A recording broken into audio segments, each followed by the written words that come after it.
Bismillahirrahmanirrahim. Assalamualaikum warahmatullahi wabarakatuh. Alhamdulillah wassalatu wassalamu ala Rasulillah wa ala alihi wa sahbihi wa man walah. Rabbi shrah li sadri wa yassir li amri wahlul 'uqdatan min lisani yafqahu qawli amma ba'du. Perkenalkan, nama saya Ahmad Barakah Al-Zuhri, mahasiswa program studi Ilmu Al-Quran dan Tafsir Institut Darul Quran Jakarta dengan nomor induk 251200028. Pada kesempatan kali ini, insya Allah kami akan mempresentasikan atau akan berbagi terkait mata kuliah yang sedang kita sama-sama pelajari, yaitu Ulumul Hadis.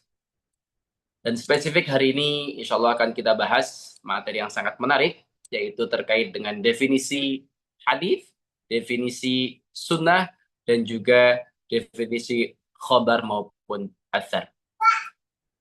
Baik teman-teman yang dirahmati Allah Subhanahu wa taala, sebelum kita jauh membahas materi mengenai definisi 4 unsur tersebut, mungkin kita bisa munculkan pertanyaan, yaitu mengapa sih kita harus tahu keempat istilah tersebut sebelum kita jauh menyelami terkait ilmu ulumul hadis.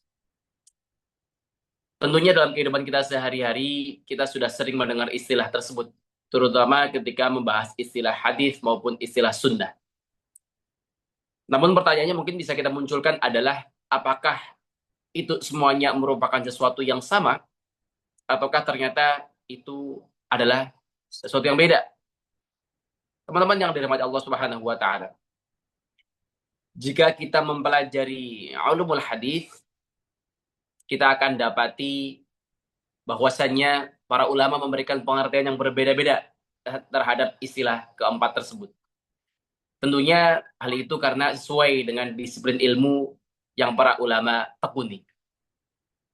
Perlu digarisbawahi bahwasannya perbedaan itu bukanlah sebuah pertentangan di antara para ulama ya, melainkan karena setiap disiplin ilmu memiliki fokus pembahasan yang berbeda-beda. Oleh sebab itu, kami rasa memahami perbedaan istilah-istilah tersebut sangatlah penting sebelum kita menyelami dalam pembahasan ilmu ulumul hadis.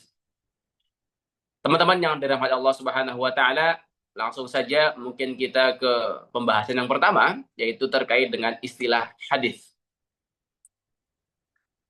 Ketika membahas tentang keilmuan hadis, tentunya kita akan definisikan dari dua sisi.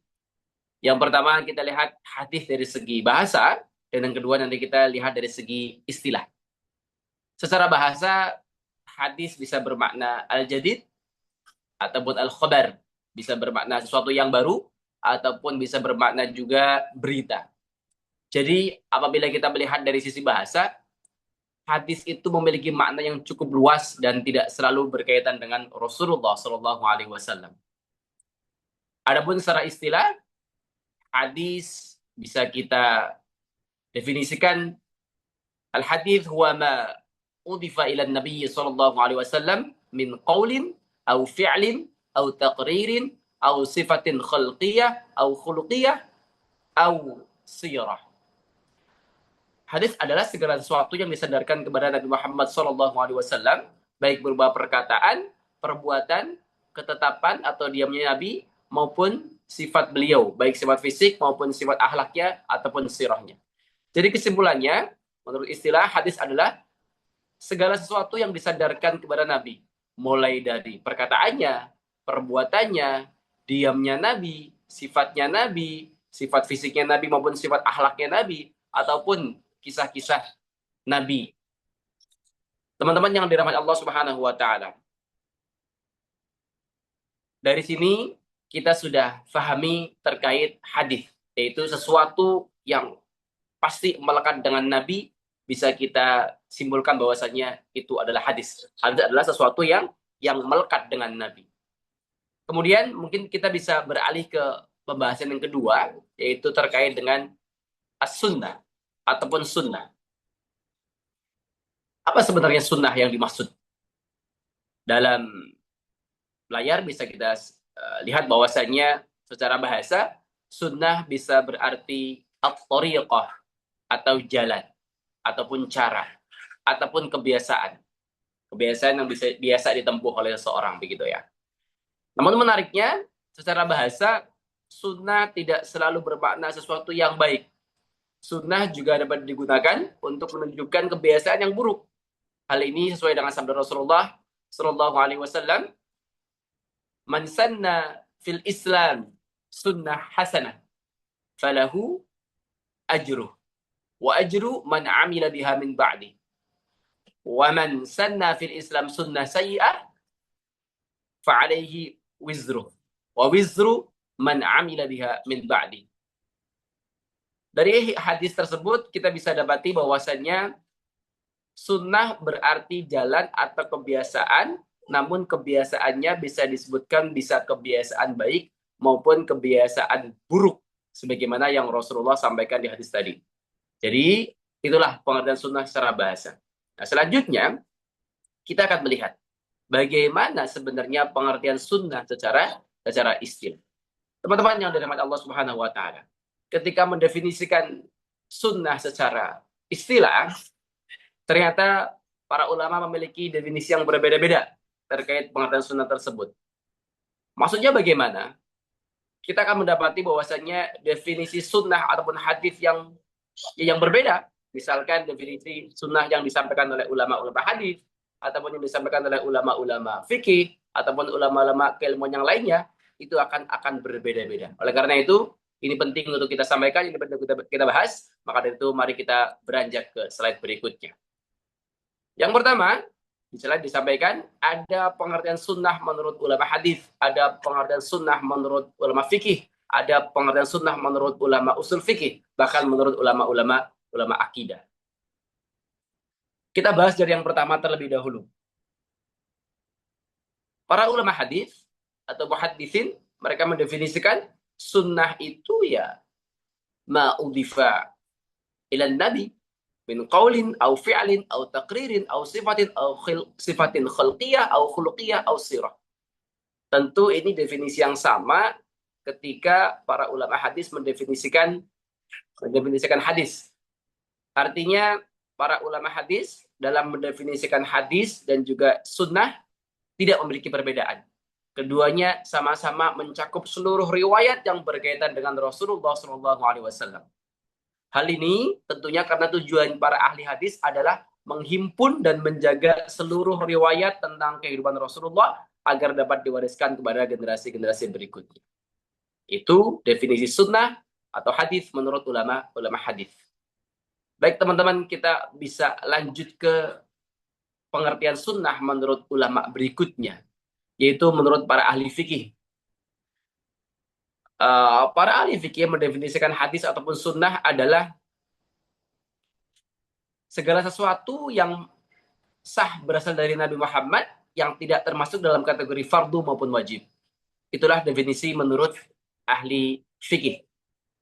Adapun lebih familiar kita kenal sunnah dalam istilah fikih adalah ma yuthabu fa'ilahu wa la yu'aqabu tarikuhu. Artinya sunnah adalah sesuatu amalan yang apabila dikerjakan memperoleh pahala dan apabila ditinggalkan tidak mendapatkan hukuman.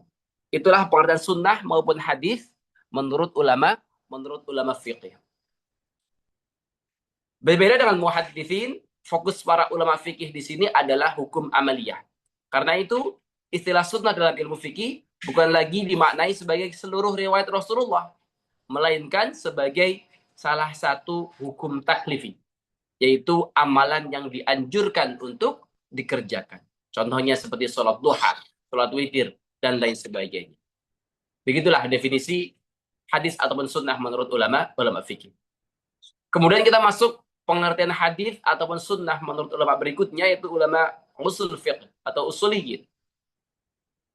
Menurut mereka al-hadis huwa ma udhifa ila nabi min qaulin au fi'lin au taqririn mimma yaslahu ayyakuna dalilan li hukmi syar'i.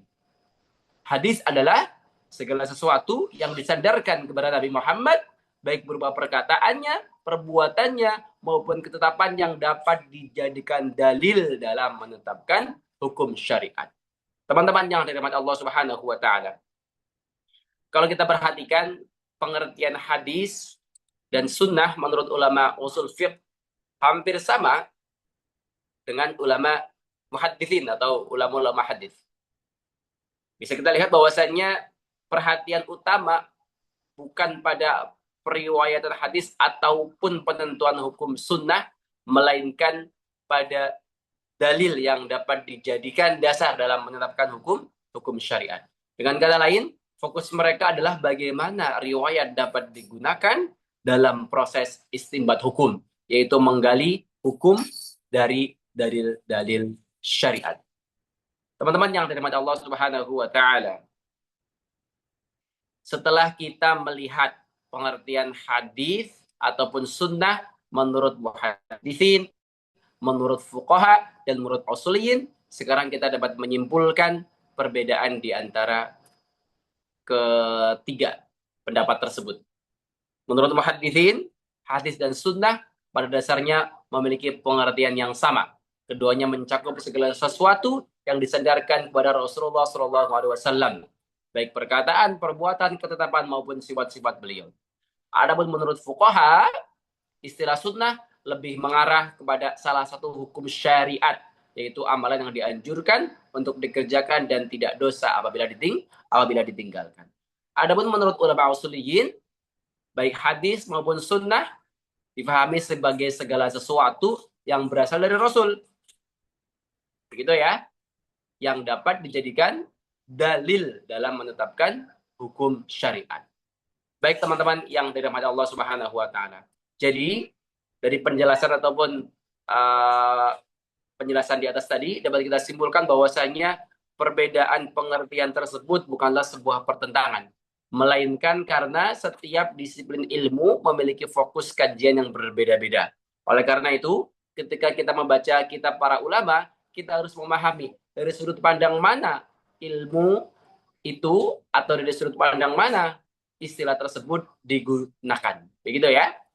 Nah, setelah kita memahami perbedaan tersebut, sekarang kita akan mengujinya melalui contoh sederhana.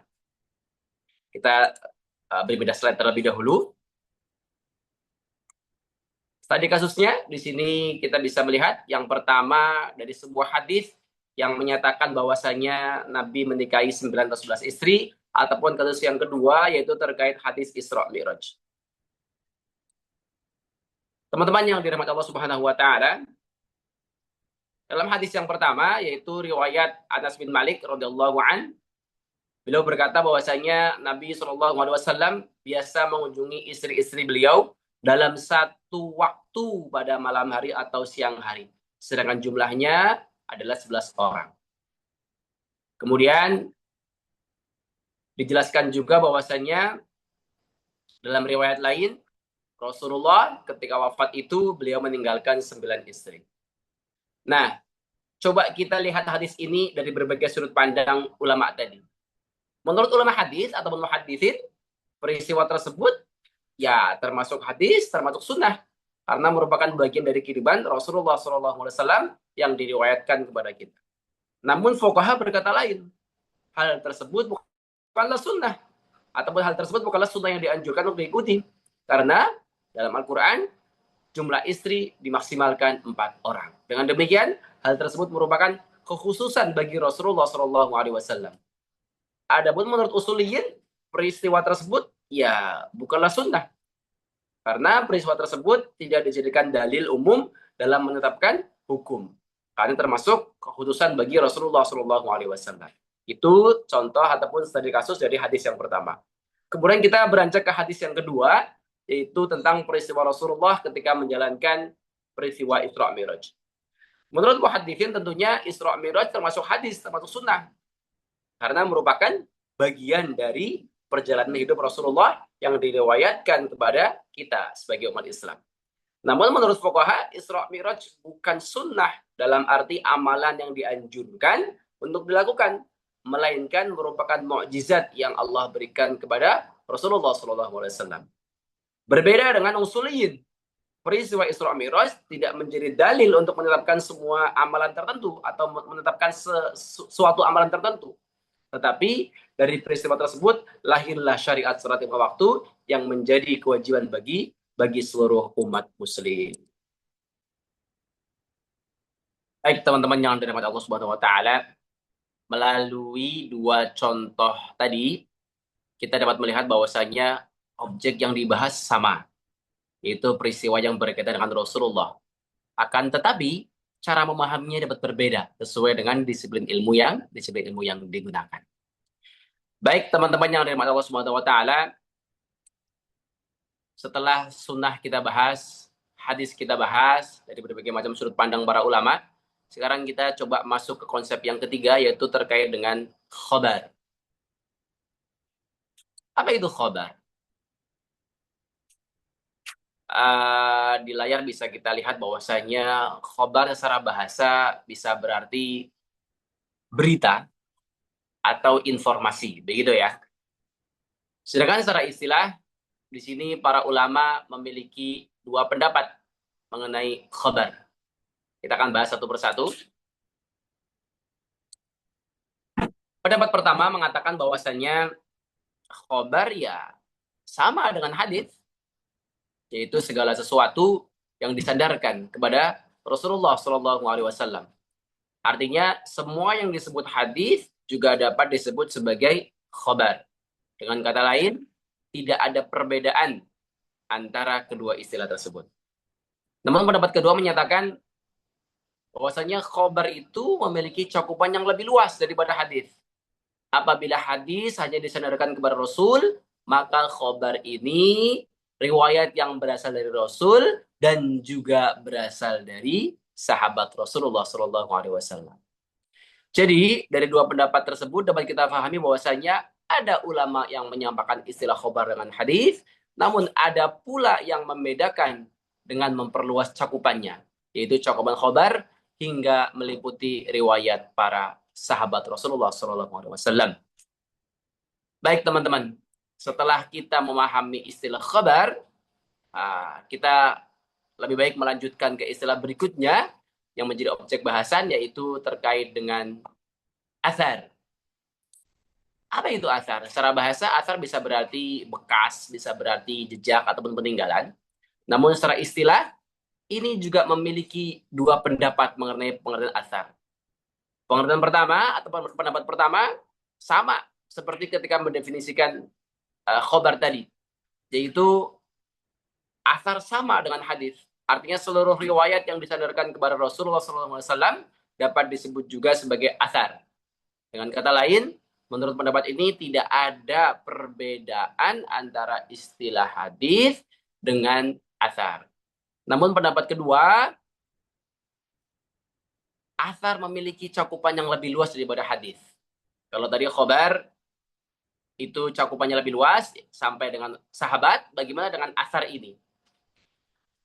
Apabila hadis tadi hanya disandarkan kepada Rasul dan juga khobar hanya disandarkan dari Rasul sampai dengan para sahabat, maka athar mencakup riwayat yang lebih luas lagi, yaitu berasal dari Rasul, berasal dari para sahabat, juga berasal dari para tabi'in hingga tabi'ut tabi'in. Dengan demikian, athar tidak hanya membahas riwayat Nabi, tetapi juga mencakup perkataan, perbuatan maupun peninggalan generasi awal Islam setelah Nabi atau Rasulullah Muhammad Sallallahu Alaihi Wasallam. Teman-teman yang dirahmati Allah Subhanahu Wa Taala, jadi dari dua pendapat tersebut dapat kita pahami bahwasannya ada ulama yang menyamakan athar khobar dengan hadis, dan ada pula yang membedakan bahwasanya khobar cakupannya lebih luas sampai dengan sahabat dan juga athar sampai dengan tabi'ut tabi'in.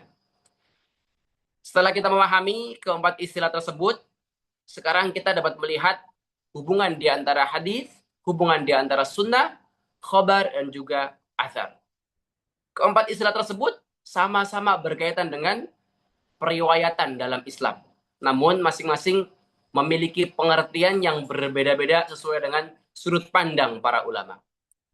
Hadis dan sunnah merupakan istilah yang paling sering digunakan dalam membahas tentang Rasulullah SAW. Sementara itu, khobar dan athar juga digunakan dalam ilmu hadis. Tetapi para ulama memiliki perbedaan mengenai cakupan masing-masing istilah tersebut. Ada yang menyamakan khobar dengan asar dengan hadis, dan ada pula yang memandang bahwasanya cakupan khobar dan asar lebih luas. Teman-teman yang dirahmati Allah Subhanahu wa taala, dari seluruh pembahasan ini dapat kita simpulkan bahwasanya perbedaan tersebut lagi-lagi bukanlah sebuah pertentangan, melainkan perbedaan istilah sesuai dengan disiplin ilmu dan juga sudut pandang para ulama. Karena itu, ketika kita membaca kitab-kitab ulumul hadis, kita perlu mengetahui definisi yang digunakan oleh penulis agar tidak terjadi kesalahpahaman dalam memahami suatu istilah. Sebagai penutup, dapat kita simpulkan bahwasanya istilah hadis, istilah sunnah, istilah khobar, istilah asar memiliki hubungan yang sangat erat, namun masing-masing mempunyai pengertian yang berbeda-beda dengan sudut pandang para ulama. Perbedaan tersebut menunjukkan keluasan hasanah keilmuan Islam dan memperkaya cara kita dalam memahami sumber-sumber ajaran Islam. Semoga dengan mempelajari ini kita dapat lebih mudah memahami kitab-kitab ulumul hadis serta mampu membedakan penggunaan istilah hadis, sunnah, khabar dan juga asar secara tepat. Demikian yang bisa kami sampaikan. Semoga bermanfaat. Allahumma fiq ila aqwamit thoriq. Assalamualaikum warahmatullahi wabarakatuh.